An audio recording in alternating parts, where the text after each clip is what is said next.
Bismillahirrahmanirrahim. Assalamualaikum warahmatullahi wabarakatuh.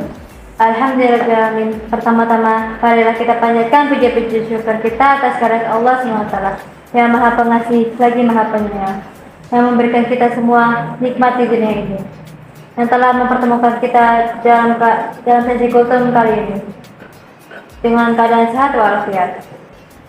Salam serta salam tak lupa marilah kita junjung tinggi kepada baginda Nabi Muhammad SAW berserta keluarganya, para sahabatnya, dan semoga kita menjadi umatnya yang mendapatkan syafaat di yaumul akhir kelak. Amin ya rabbal alamin. Di sini saya akan membawakan materi kultum yang berjudul menyambut Ramadan dengan saling memaafkan.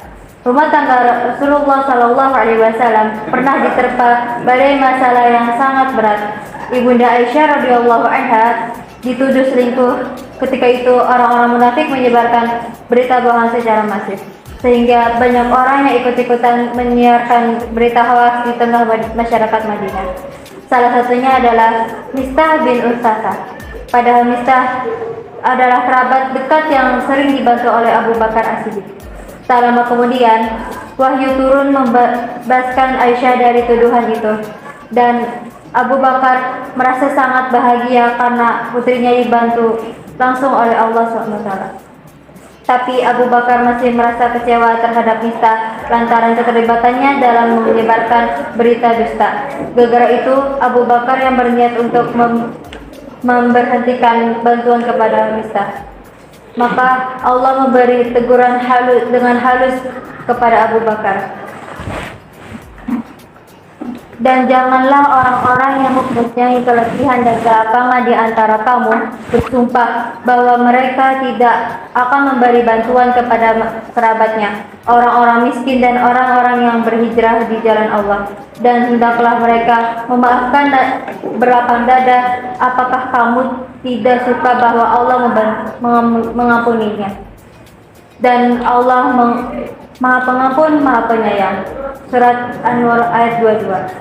Setidaknya ada dua faedah yang bisa kita ambil dari ayat di atas. Pertama, memaafkan adalah perbuatan yang lebih mulia daripada memendam rasa kecewa. Kedua, dengan memaafkan sesama, Allah akan mengampuni semua dosa-dosa itu. Perintah memaafkan kesalahan sesama itu sudah ada di dalam Al-Quran. Dalam kehidupan sehari-hari, kita pasti pernah menyakiti atau disakiti oleh orang lain, baik itu disengaja atau tidak. Kalimat yang kita ucapkan terkadang menyinggung perasaan orang lain. Begitu pada sebaliknya. Boleh jadi seseorang membuat kita merasa jengkel, kata-kata yang diucapkan serta tidak tanduk dilakukan telah merusak kenyamanan hati kita. Keutamaan saling memaafkan kesalahan sesama. Dalam kitab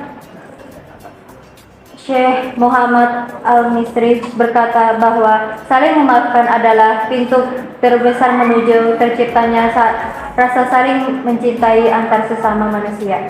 Jika orang lain mencaci kita, sebaiknya kita membalasnya dengan memberi maaf dan perkataan yang baik.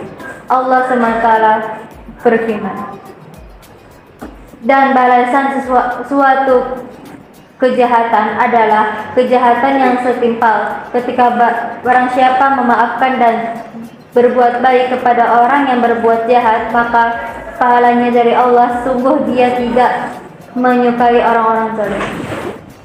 Dari ayat surat Asy-Syura ayat 40. Dari ayat di atas dapat kita simpulkan bahwa memaafkan adalah ciri orang soleh.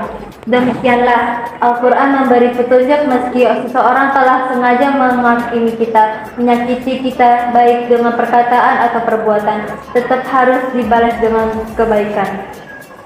Tetapi barang siapa yang bersabar dan memaafkan, sungguh mereka yang demikian itu termasuk perbuatan yang mulia. Surah Asy-Syura ayat 43. Maka dari itu, di bulan Ramadan yang penuh berkah ini, marilah kita awali dengan niat memperbaiki diri.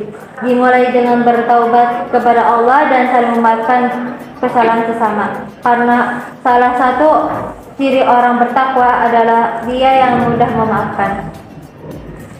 yaitu orang yang berinfak baik di waktu lapang maupun sempit, dan orang-orang yang menahan amarahnya dan memaafkan kesalahan orang lain.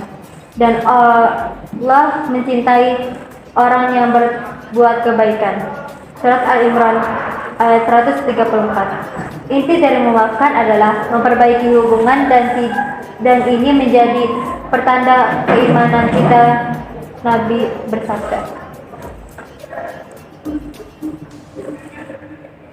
seorang mukmin itu mau menjalin hubungan baik dengan sesama, tidak ada kebaikan lagi bagi yang tidak mau memperbaiki hubungan.